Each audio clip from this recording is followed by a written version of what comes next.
because that's what I do. I ask for feedback so that my clients can see how they can submit better offers. And this agent, she's like, essentially she was like, sis, I'm in the same boat with you. Like, I have 6 buyers I'm out here working with. And I'm like, sis, 6? Like, I'm over here complaining and you got 6? That she's out here working with, trying to get them under contract. And she's having the same, same thing. She's out here tired, submitting all these offers, getting rejected. And she was like, I'm gonna share with you all of the offers that we received.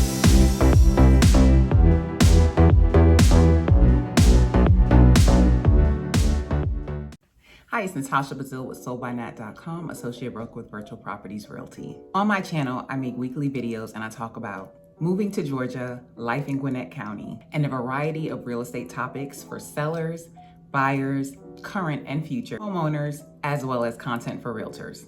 If any of those topics interest you, please go ahead and hit that subscribe button and click on the bell notification so you don't miss the next video. Today's video is a long awaited. Well, I think it is because I've been promising it forever. Did you guys notice how I kept my hands by my side for the whole introduction?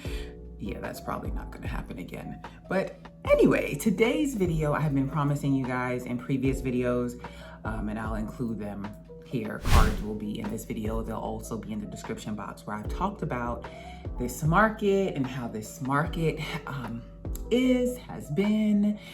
And I've been saying I'm gonna make a video that gives you tips,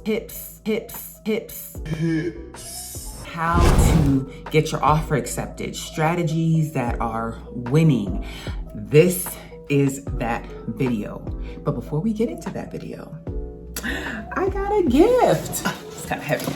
I got a gift. I had a closing and my clients got me a gift. Guys, I do not expect gifts, but I love to receive. Who doesn't love to receive gifts? So I'm gonna open their gift. I cannot wait to bring you their video.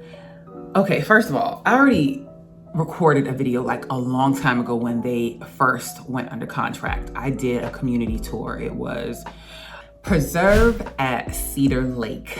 And I recorded it when they first went under contract. And I figured, I had some time to post it.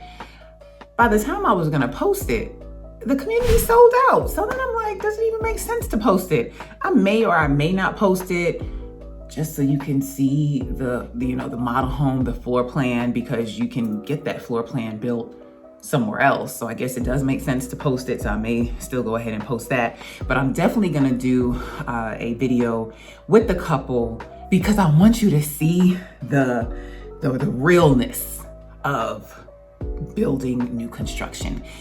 You always see the perfection and yes, we closed and everything went perfectly. What happens when it doesn't go perfectly? The couple is still happy with their home, but we did run into some rough waters towards the end. The builder had some turnover, timelines were pushed. We're in this crazy market, things are delayed. Yeah, so we ran into some of that. So I definitely want to bring that video to you so you can hear directly from them. It's gonna be a great video because talking to them and their whole story, like he shared, like even before working with me, he had gotten his contract and that deal fell through. Student loans came up. Darn student loans.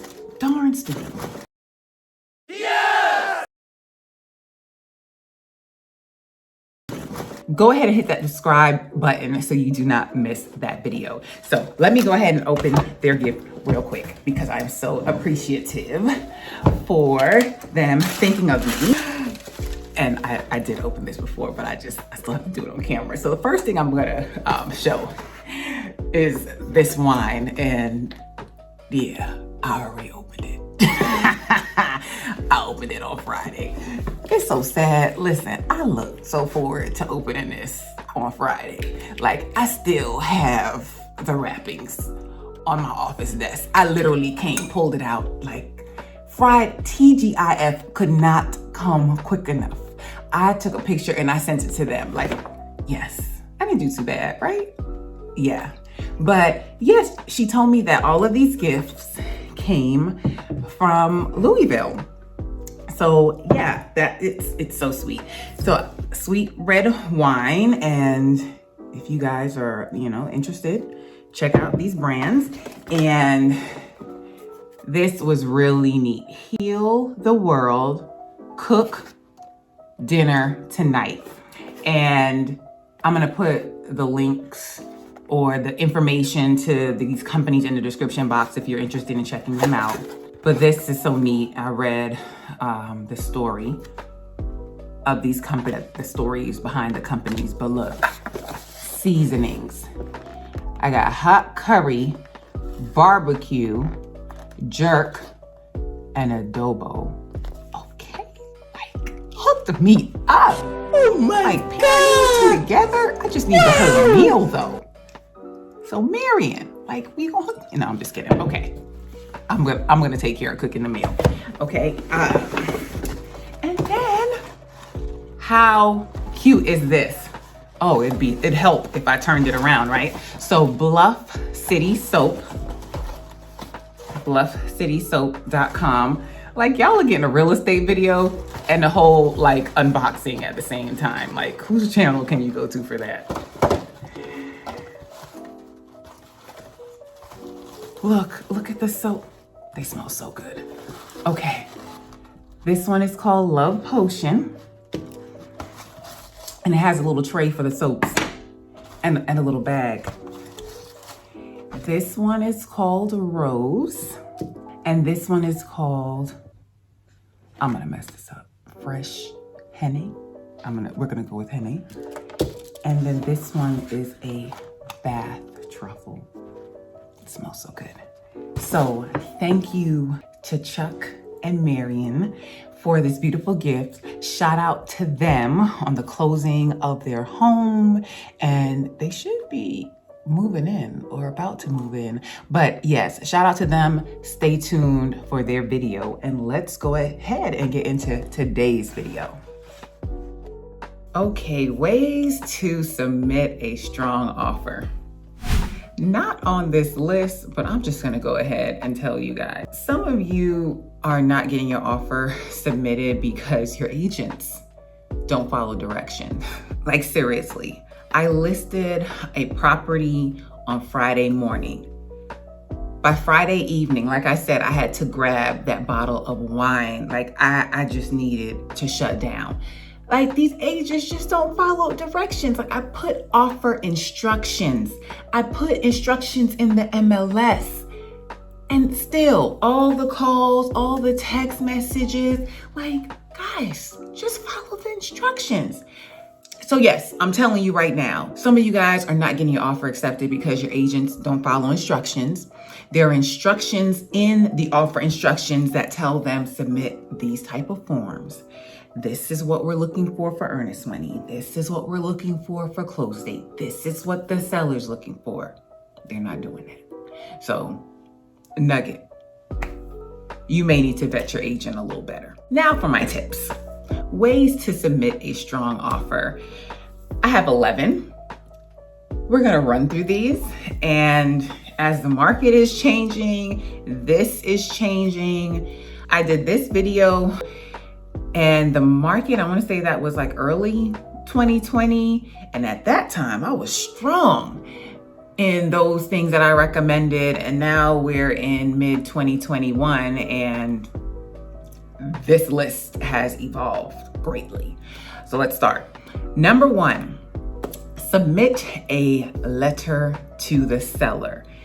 Yes, in a video that I have coming up, again, subscribe so you don't miss it. This couple, the Menards, at one time, she said, does it even make sense that we keep submitting these letters? And I'm like, let's just keep doing it. Let's just keep doing it. You just never know. And by golly, the seller that selected their offer, that was the connection. That's what did it. That seller letter resonated with them. The agent told me that they read that letter. They were crying about that letter. They prayed about that letter. And that is what did it for them. So write that letter. I have received letters that have had a picture in it with the couple and their dog, had their kids. So don't be afraid. Put yourself out there. I've had people that are apprehensive about putting themselves out there, but if you're asking me for my opinion, I say go ahead and do it. Do not write a thesis. People do not have time in this market to read a thesis. But go ahead, make it concise and compelling. So hit the sticking points. Some examples, I've worked in this industry for X amount of years. You want to show stability, that you're a solid person. You're not going to like lose your job. Or, I mean, anything can happen, but you just want to show that, you know, you're as stable as you can show them. You have kids that you want to be in this school district. Just make those kinds of compelling connections. You serve in the service, you do this hobby in the area, you're a part of this organization, those kind of things. Put that in the letter. What you love about their house, how you envision your family having family gatherings on the deck or on the screen porch, or the kids running in the yard, those kind of things. Number 2, have your lender reach out to the listing agent.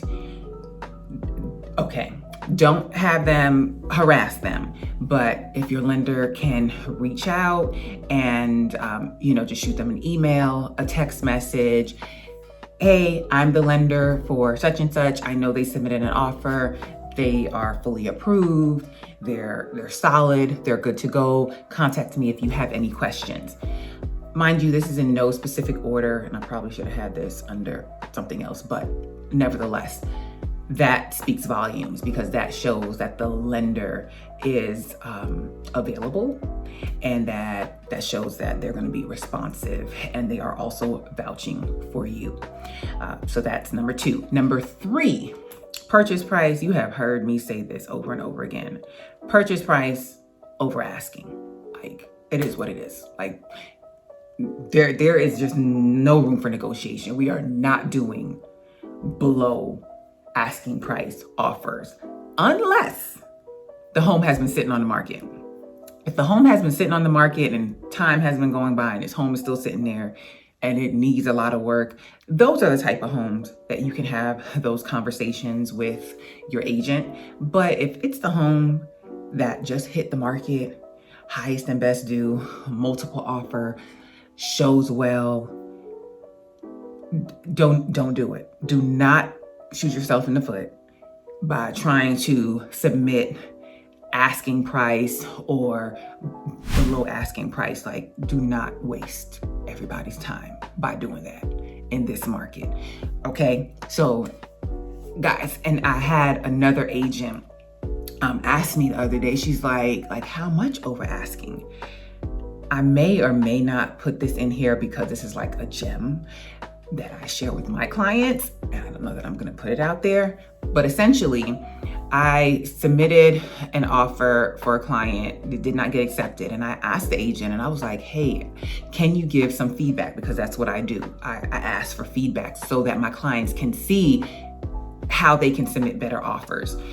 And this agent, she was like, sis, I'm in the same boat with you. Like, I have 6 buyers I'm out here working with. And I'm like, sis, 6? Like, I'm over here complaining and you got 6? That she's out here working with, trying to get them under contract. And she's having the same thing. She's out here tired, submitting all these offers, getting rejected. And she was like, I'm going to share with you all of the offers that we received. And she had this kind of spreadsheet with all the offers. Essentially, offer memory, the house was listed for $285,000. The highest offer they got was for $345,000. Do the math on that. It'll be right here. Yes, The house was listed for $285. I forgot how many offers they got. If I had to guess, it was maybe like 20 something that I could just off of memory that was on the sheet that she sent. And the highest that she got was $345. And if you haven't seen this video, check out this video because I talk about that. It's the video, the thumbnail says is new construction drying up, but it's also a rant about the resale market. Yeah, $345, and somebody was willing to pay $15,000 out of pocket if it didn't appraise. That is one of the tips here, and we will get to that, which happens to be the next one. Number 4, be willing to pay if the house doesn't appraise. Guys, this is the one that has been doing it. Like my last several contracts, like it is to the point now, I am not taking on buyers if they are not willing and able to put in number 4. And it's not because I'm mean or difficult or whatever. It's just, we have to adjust with the market. And this is what the market is calling for right now. It is tough in these streets. And this is the reality of what the market is calling for. Will it be like this forever? I don't know. I honestly can't say, but we have to adjust with the market. And number 4, this is what is winning right now.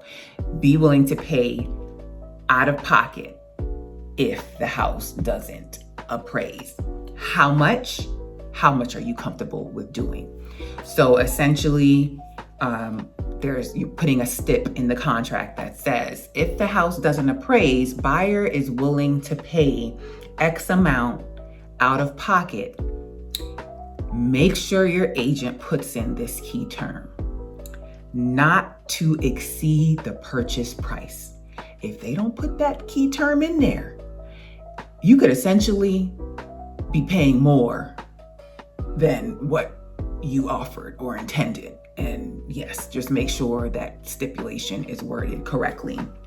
But I've seen it 5,000, 8,000, 10,000. I've seen 20, 30, 40. Like, it's what are you comfortable with doing? And what is the market calling for? What is the area calling for? So number 4, that is number 4. Okay. Number 5, this is a given. This goes with number 3. This is a given in this market. Don't ask for closing costs. I don't think we need to talk about that anymore because I have drilled it home with don't ask for any closing costs. So I'll just insert some videos of where I've talked about that before. And that's another one.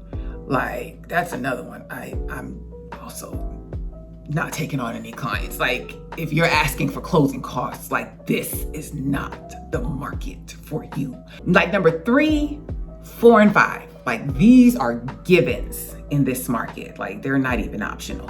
Like, purchase price over asking, you need to be willing to pay out of pocket if it doesn't appraise. Don't ask for any closing costs in this market right here if you want to get a home. And I know it's like, oh my gosh, are you serious? And I'm like, yeah.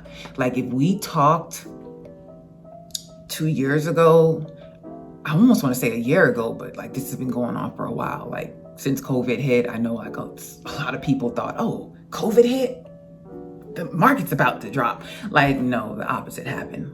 And yeah, the opposite happened. So if we talked a while ago, our conversation was totally different. We probably talked about down payment assistance, and we talked about asking the seller for up to 3% of closing costs. And we talked about all kinds of things. It's not the market. Like, yeah. And we talked about when you're ready, we're going to look at the comps, and we still look at comps, but comps aren't carrying as much weight as they used to. All right, let's go on to number 6. Increase your earnest money. Increasing your earnest money, I say, go ahead and do that. Increasing your earnest money, I think, is a good way to show that you're serious, but essentially it's really not costing you any extra. You're like putting that money down up front. And as long as you stick to the timelines in your contract, your earnest money is protected. But just keep that in mind. You have to stick to the timelines in your contract. to protect your earnest money. So don't throw it all out the window and say, yeah, let me put down $20,000. But you can't put down more because essentially it's getting credited to you in the back end. Number 7, give the seller, if they need it, a few days in the home after closing.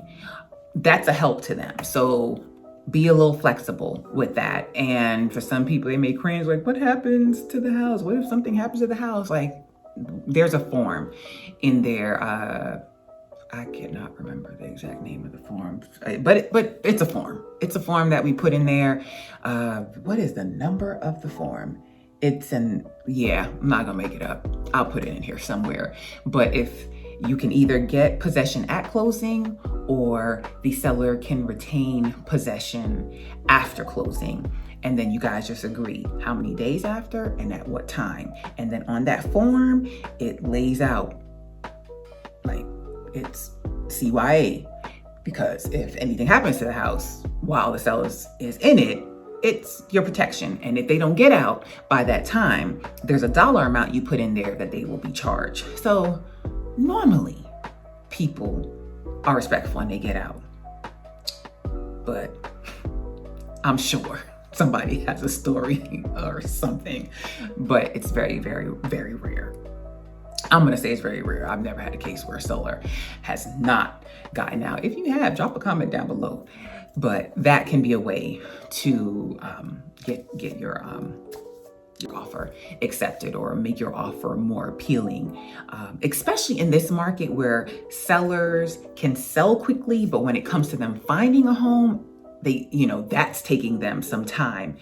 And shout out to my rock star agent friend, Nereida. Oh my gosh, she deserves a whole video in itself. But essentially, she sold her home and found her new home. She found her new home by prospecting an old expired listing. And if that sounds very foreign to you, essentially somebody tried to sell their home. It didn't sell previously. And she looked them up, contacted them, and basically found her dream home that way. Like I said, she's an agent. However, I bring her up because she allowed them to stay in the home for like over a month or so. And she toughed it out with 3 kids, her and her hubby. They did extended stay, they did Airbnb, and she finally moved into her home last week. And it was joyous. She now has her dream home. So she toughed it out. It was not convenient. She got her contract accepted and now she has her dream home. So really consider giving the seller possession or allowing them to stay in the home after closing if that will get your offer accepted. Number 8, ask for shorter inspection periods. There was a time where I would say short was 7 days, medium was 10 days, long was 14 days. Now in this market, 5 days. 5 days is what I'm putting in contracts. If you really want to really get it, put in 3. I'll put in 3. But that's also because I have my ace inspectors on deck and I know I can call and like get in with them. And then you just make sure you can get an inspector in there. But also if it's a home that I think is going to need more time, then I'm going to put in more time. There are some buyers that are waiving inspections altogether. Keep in mind the condition of the house, the area of the house, keep in mind. So I won't totally advise against that. You just have to take other things into consideration. Hit that subscribe bell because I am going to bring you another video where I had a buyer that terminated on a house that had some issues going on, and the seller was basically like, I'm not addressing that, and basically told me that, buyers in this market are waiving inspections. So essentially she's gonna wait on a buyer to not do an inspection to go ahead and get this house sold. Like, good luck with that. But on that type of house, hopefully a buyer will see the red flags. It had been on the market and off the market several times. But on a home that's newer, maybe you could take the chance with that. But yes, shorter inspection periods. And why that's appealing to the seller, they don't want to have their home off the market for 2 weeks for you to decide, yeah, I don't want to go through with it. Like, they want to know as quickly as possible that you are moving forward with this contract. And generally, for the most part, once you get past the home inspection period, you have a greater chance of making it to closing. I find that to be true. So once you can get past the inspection period, you are looking more positive of getting to closing. So that's why you want to get through that more quickly and just not wait around 10 days to see and everybody's waiting on edge. So the quicker you can get through that for the seller and everybody come to terms, the better. Number 9, option money. A lot of people are not using it. It is in the contract. It's not as big. And essentially, how I describe option money is it's an amount of money that you can offer the seller to say, seller, I'm gonna put this money up. I'm gonna offer you this money. And for some reason, if I decide not to move forward with it, you get to keep this money. If I terminate for any reason, you get to keep this amount of money. If I move forward with it now, it goes, I get it. It gets credited towards however we agree. But if I don't, you get to keep this money. So I've seen it to where it's 500, 1,000. People can put up more, but it's showing like you're more serious. And I found this video that explains, a quick video that explains it really well, and I'll put that in the description box. It's also in the playlist that says good to know from other agents. So yeah, I have that playlist as a resource when I see other agents explaining things well, so that you guys can also have that as a resource. So option money. So I tell clients that I'm working with, is there an amount of money that you are okay with putting up to show that you're serious and you're okay with losing if you don't go forward? How is that different from earnest money? Earnest money, if you terminate within the timelines, you get that money back. Option money, if you terminate, you do not get that money back. That's the difference. Number 10, financing and appraisal contingency periods, making them shorter. So with the same couple where I talked about where the wife questioned if the seller letter was doing any good, with them, we kept getting feedback that the timelines that we were putting in for the financing and appraisal contingency periods, which let me explain really quickly.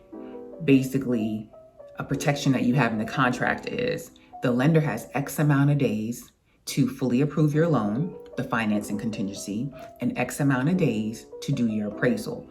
And for you guys to come to terms. If the appraisal comes in low, you guys got to work that out. It needs to be worked out within that appraisal timeline.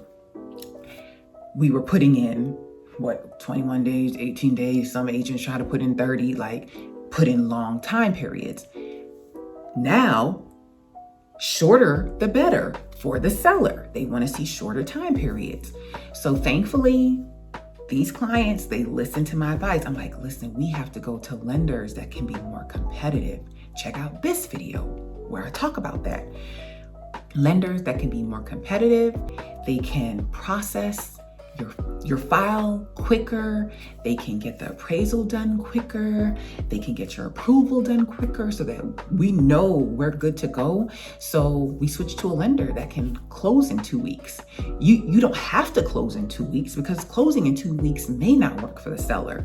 If it does, great. If it works for you, great. But it allows us to put 2-week contingency periods. Like, we can have the appraisal done in 2 weeks. We can have the financing contingency done in 2 weeks. And that way the seller knows that we're solid and moving forward within 2 weeks versus saying 21 days, which is essentially 3 weeks. Yeah, I think that's right. Or did we put 10 days? I can't remember which one we did, 10 or 14 days. But essentially we put in shorter periods, which was more appealing to the seller. And some lenders fully underwrite the loan up front. So you have full approval up front, and maybe you can put in 0 in the financing contingency period. Some buyers are totally waiving the appraisal contingency and if it doesn't appraise, they're okay with paying the difference. So that's what some buyers are doing. Last but not least, number 11, the escalation clause. Escalation clause basically says, let me go ahead and give you an example. Let's say the house is $400,000, but you would be willing to go up to $420,000. All right. Here's an example of the verbiage. In the event of a higher net competing offer, buyer agrees to increase the purchase price by $1,000, not to exceed a purchase price of $425,000. Or did I say $420,000? $420,000 or $425,000, whatever I said initially. Proof of the competing higher net offer to be provided upon contract acceptance. And this can be, the escalation clause can be written however your agent deems it to be written. But essentially, you're basically telling them, hey, I'm offering you this, but I'd be willing to go up to this. And we're going to increase it by X amount, not to exceed this higher offer. And you have to show me proof of that higher offer. That's essentially what an escalation clause is. I have seen it where agents are like, listen, don't include an escalation clause. Just submit your highest offer. So yeah, that is all 11. And I hope it was helpful. I hope you get something out of there to use. Yeah, if you have something that has worked for you, please go ahead and share it so that it's helpful to somebody else. I hope you are doing well. I appreciate you guys for watching. And yeah, I will see you guys in my next video. Don't forget about my podcast. I do have a podcast. If you guys aren't able to watch the videos, you can listen. So I will see you guys in my next one. Have a positive, peaceful, and productive day.